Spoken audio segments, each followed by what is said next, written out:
Xiaojing Hao's passion for tapping the sun's power started when she was a little girl.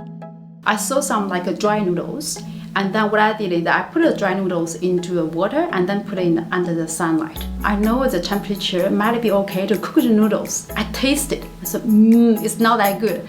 But later on, you know what? I realized if I can put something to concentrate the sunlight, that might make it happen. Experimenting with the sun has now become a way of life for Associate Professor Hao. My area of research is solar photovoltaics. It's about conversion of sunlight into electricity.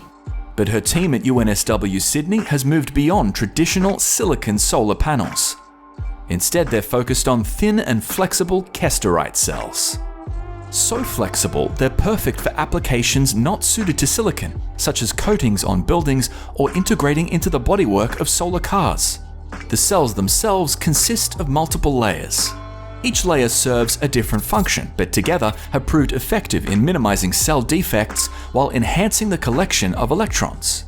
That means they can squeeze more electricity out of sunlight. Their other big selling points? They're relatively cheap to make and don't require toxic or scarce elements. We can benefit the regular people by providing 100% clean energy.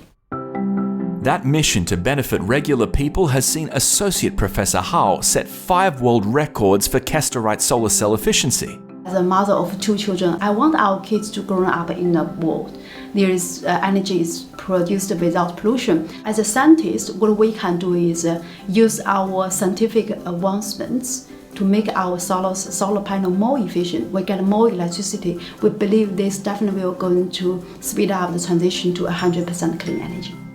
The UNSW team was first to break the 10% efficiency threshold for kesterite solar cells. The material can even be stacked on top of standard silicon cells to boost their power output. Ideally, we can push the efficiency beyond 30%. Her work has gained widespread recognition, including by the Prime Minister, who named her the 2020 Physical Scientist of the Year. She says receiving the Pawsey Medal from the Australian Academy of Science has special significance. I was more than honored and excited when I know my mentor, Associate Professor Martin Green, also was the recipient of this medal during his early career stage. Martin Green is often described as the father of photovoltaics. He says the work of Xiaojing Hao should inspire us all.